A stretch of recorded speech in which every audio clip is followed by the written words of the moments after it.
In 1933, a steel worker in Pittsburgh ate the same lunch every single day for 11 months straight.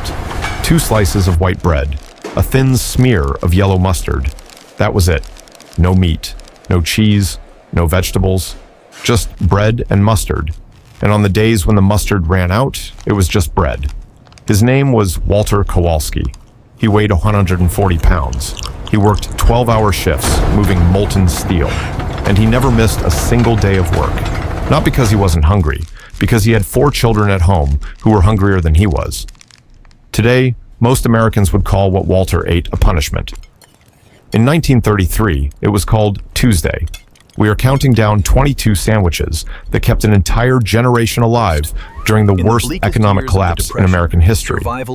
Some of them cost less than 2 cents to make. One of them was named after the president Americans blamed for their starvation. And the last one on this list fed more families than any government program ever did. Stay until the end. Because number 1 will change the way you look at a jar of mayonnaise forever. If you've ever wondered how ordinary people survive extraordinary times, subscribe now and turn on notifications. Every week, we bring back a story history almost forgot. Number 22, the sugar sandwich. What a mother called love, when love was all she had left. In 1932, a loaf of white bread cost 8 cents. A pound of sugar cost 5 cents.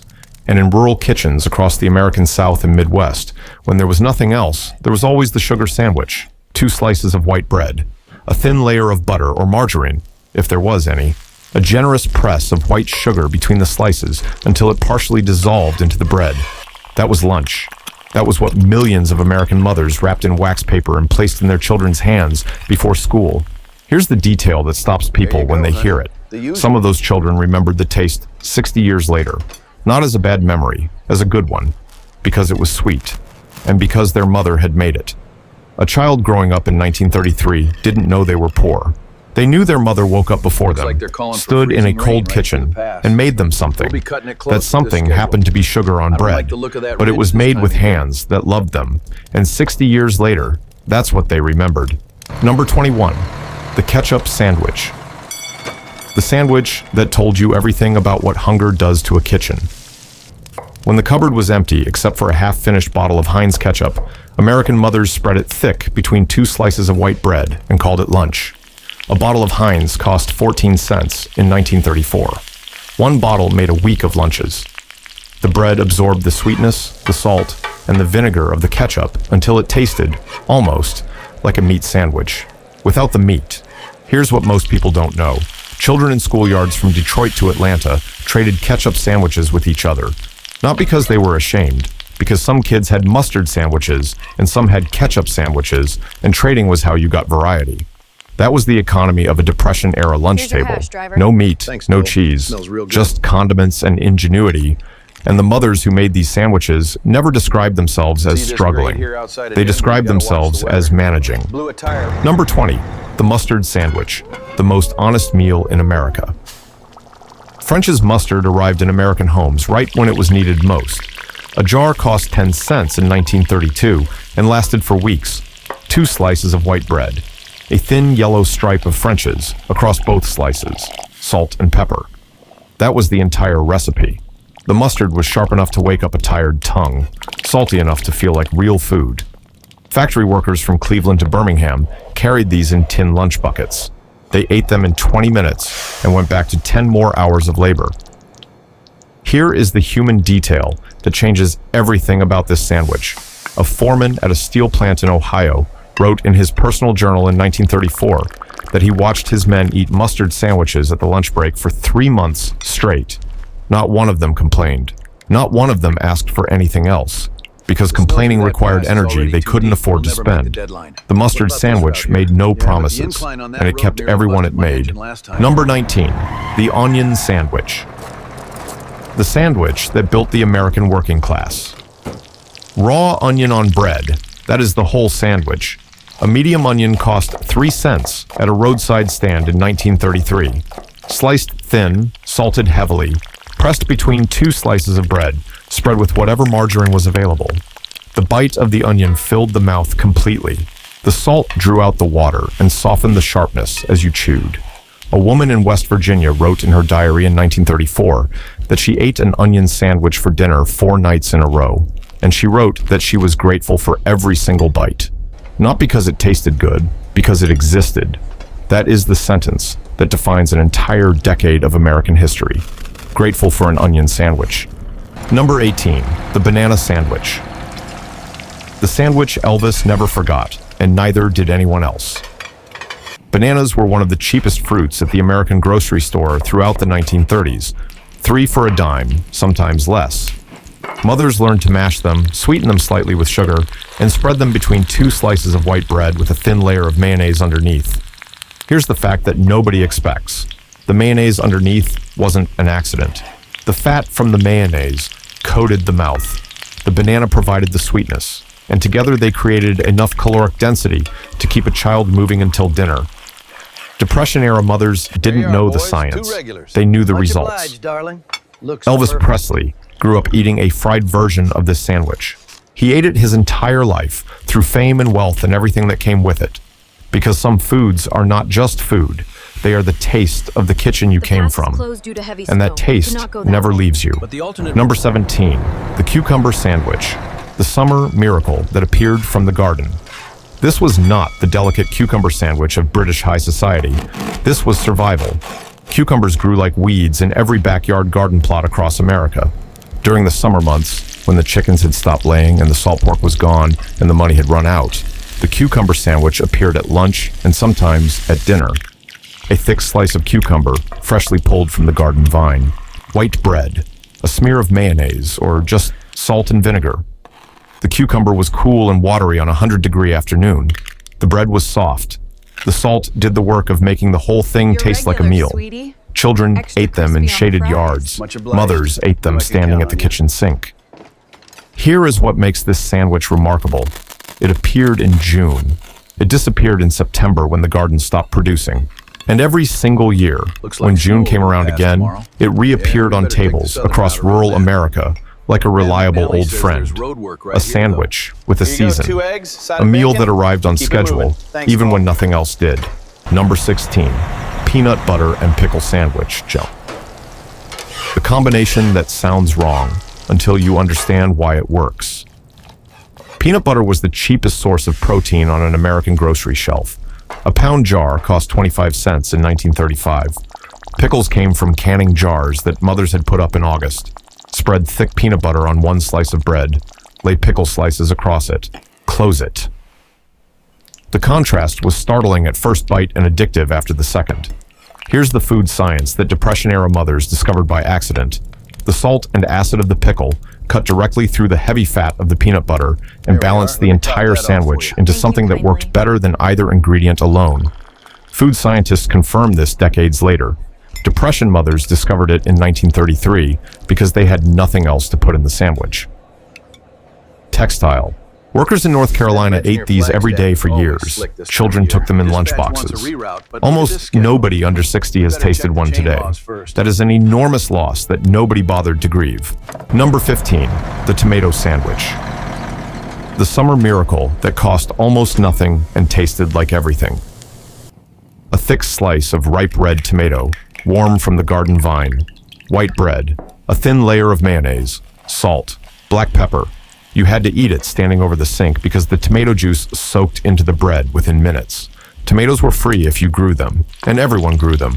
Bread was 8 cents a loaf. Mayonnaise was 32 cents a quart and lasted weeks.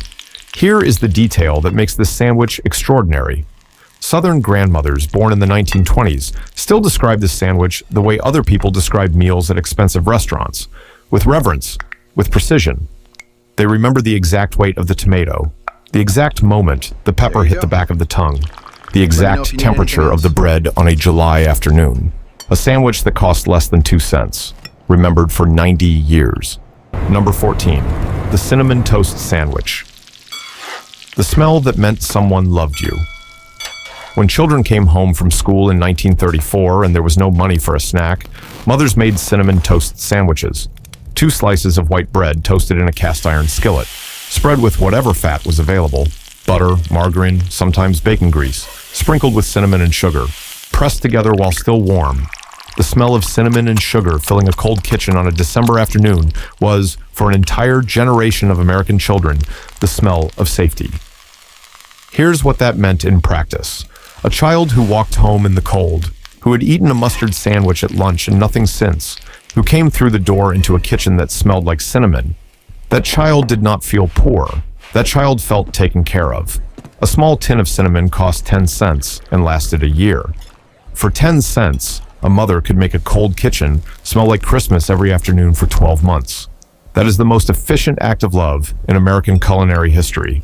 Number 13, the apple butter sandwich. The jar that carried families through the winter. Every autumn, mothers across Pennsylvania, Virginia, and the Midwest stood over enormous kettles for an entire day, simmering bushels of windfall apples with cinnamon and a little sugar until the whole thing reduced to a dark, thick mahogany paste. Then they canned it. And in February, when the garden was buried under snow and the money was gone and the cold had been going on for 3 months, they opened a jar. Spread thick between 2 slices of bread, apple butter was sweet, spiced, and intensely flavorful in a way no store-bought jam could match. Here's what nobody tells you about apple butter. It cost nothing if you had the apples. And the apples were windfall, the ones that fell from the tree on their own, the ones that nobody was going to sell, the ones that would have rotted in the grass. Depression-era mothers turned waste into winter survival. They called it preserving. We would call it genius. Number 12, the fried egg sandwich. The sandwich that was reserved for the days that mattered. On the rare mornings when there were eggs, the fried egg sandwich was a celebration. An egg cracked into a hot skillet, greased with bacon drippings, fried until the white was set and the yolk was still soft, slid between 2 slices of white bread with mayonnaise. The yolk broke at the first bite and ran gold through the bread. Eggs cost 26 cents a dozen in 1933. Here is the detail that defines an entire generation of American mothers. Fathers got a fried egg sandwich on the day they went out looking for work. Children got one on the morning of a school exam. Mothers ate the smallest egg, the one that didn't turn out quite right, and gave the perfect ones to the family. Nobody told them to do this. Nobody asked them to. They simply did it every single morning without being thanked. Number 11, the Hoover sandwich. The meal that named a generation's anger. This sandwich was named after a president, not as a tribute, as a curse.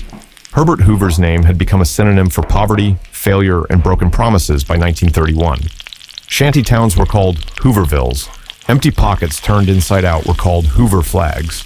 And the sandwich made from cold boiled potato slices laid between 2 pieces of bread spread with mustard or mayonnaise, the cheapest filling meal a family could construct, was called the Hoover sandwich. Potatoes cost 2 cents a pound in 1933. A nickel of potatoes made 15 sandwiches.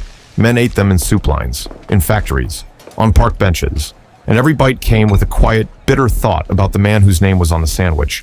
Today, it is a footnote in history books. For millions of Americans in 1933, it was lunch, every day, for years. Number 10, the bread and butter sandwich. Too simple to count as food, too important to forget. 2 slices of bread, butter or margarine between them, salt. That was the whole sandwich. A pound of butter cost 28 cents in 1932.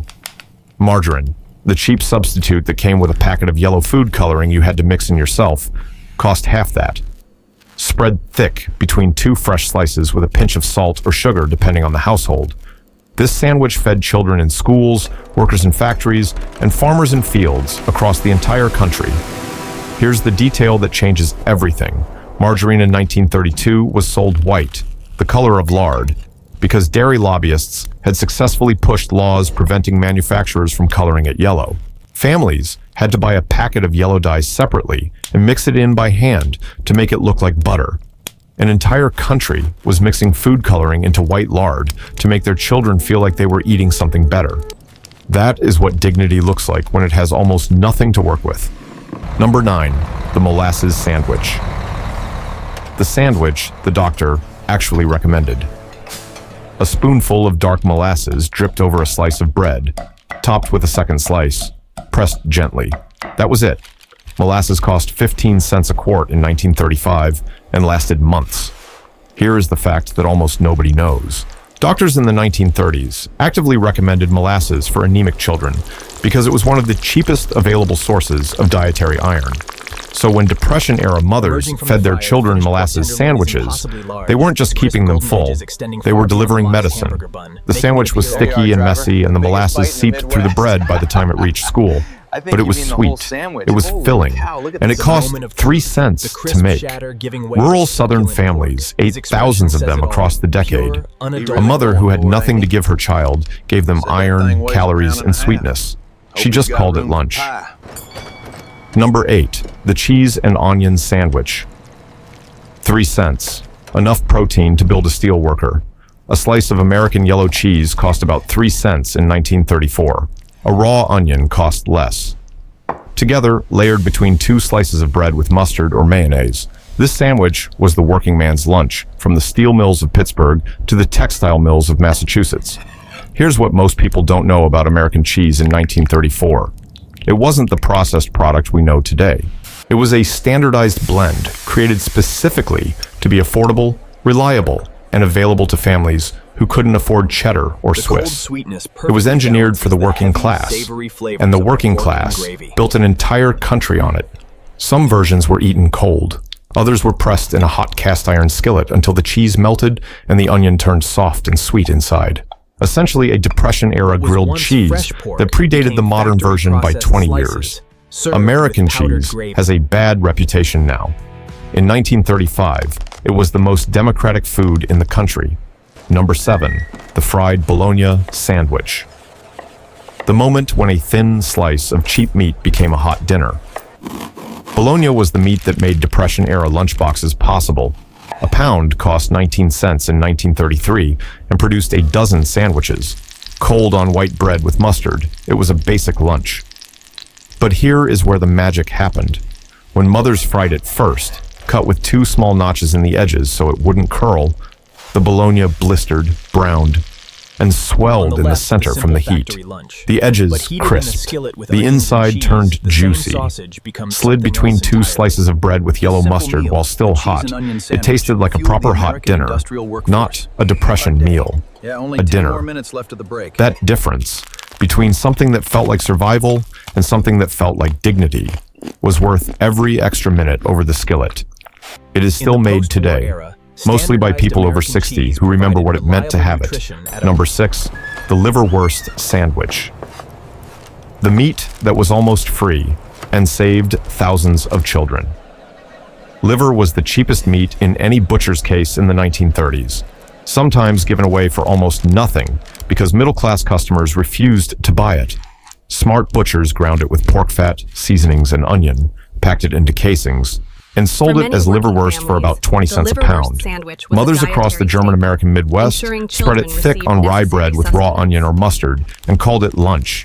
Here is the nutritional truth that makes this sandwich remarkable. Liverwurst contains more B vitamins and iron per serving than almost any other affordable food available in 1935. Working-class children who ate liverwurst sandwiches were, without knowing it, receiving nutritional support that children from wealthier families, eating white bread and jam, were not. Poverty accidentally fed some children better than prosperity fed others. That is the most unexpected fact on this entire list.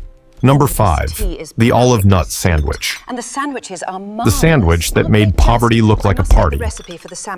Here is the one that sounds expensive and cost almost nothing. Cream cheese, 19 cents a package in 1935. Chopped green olives stuffed with pimentos, a handful of walnuts mixed together into a spread, slathered between 2 slices of white bread. The result looked sophisticated. It tasted like something you would order at a tea room. It cost less than 15 cents for 4 sandwiches. Here is the human detail that makes this sandwich unforgettable. Depression-era hostesses served this at women's club luncheons, church socials, and bridge parties throughout the 1930s.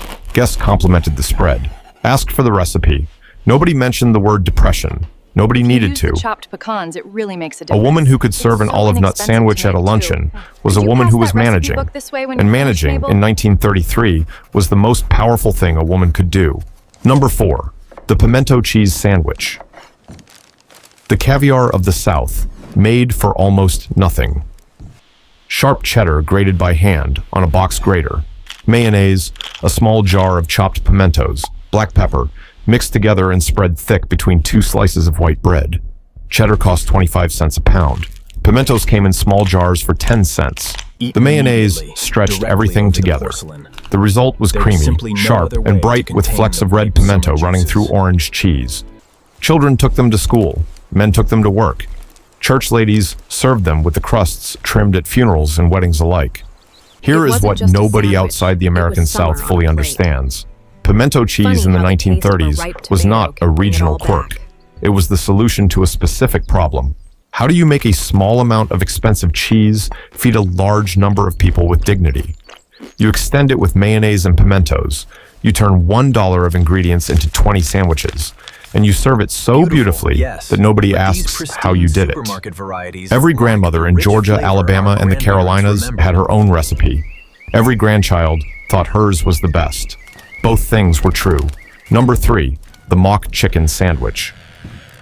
The sandwich that proved hunger makes you smarter than you think.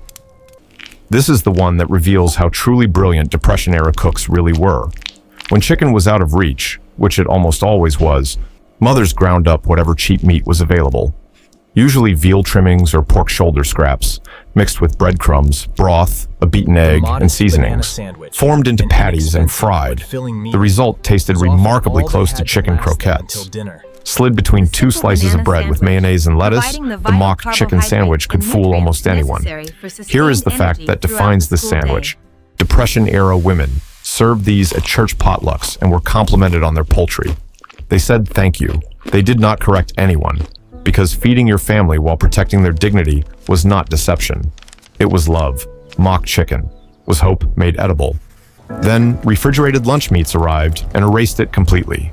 Number 2, the bread and dripping sandwich.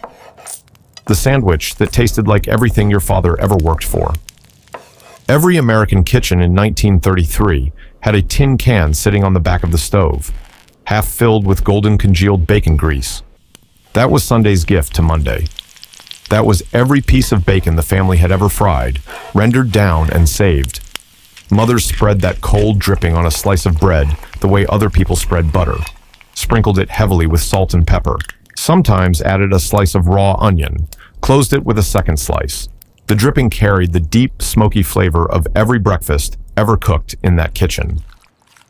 For a coal miner in Kentucky heading out before sunrise, this sandwich packed in a tin pail was the only fuel he had until supper. Here is what makes this sandwich impossible to forget. It tasted like home. Not the idea of home, the specific home where you grew up, the specific skillet, the specific smell of Sunday morning bacon that had soaked into the walls of that kitchen for 30 years. You could eat the sandwich in the dark, in the cold, at the bottom of a coal mine. And for 30 seconds, you were back at the kitchen table. That is what food can do that nothing else can. Number 1, the mayonnaise. Sandwich. The sandwich that fed a nation when the nation could not feed itself. At the very bottom of the cupboard, when everything else was gone, there was always mayonnaise. Hellmann's had a jar in nearly every American kitchen by 1934. 32 cents a quart, lasting weeks. When the meat was gone, the cheese was gone, the eggs were gone, and even the mustard had been used up, there was still the jar. 2 slices of white bread, a thick layer of Hellmann's spread to every edge, salt, black pepper. That was the mayonnaise sandwich, and it was the most common Depression-era lunch in America. Children ate them in schoolyards from Brooklyn to Birmingham. Workers carried them to factories in tin pails. Mothers ate them standing over the sink so their children could have the meat sandwich instead. Here is the detail that changes everything about this sandwich. Hellmann's advertising in the 1930s never once mentioned the word depression. Their campaigns showed mothers spreading mayonnaise on bread with calm, quiet smiles, because the company knew exactly what it had. It had the last thing standing in an empty kitchen. It had the sandwich that asked for nothing, required nothing, and gave back enough to survive one more day. No fanfare, no nutritional claim, no marketing slogan, just bread, fat, and salt. The most humble combination in American culinary history. and the one that worked harder than any of them.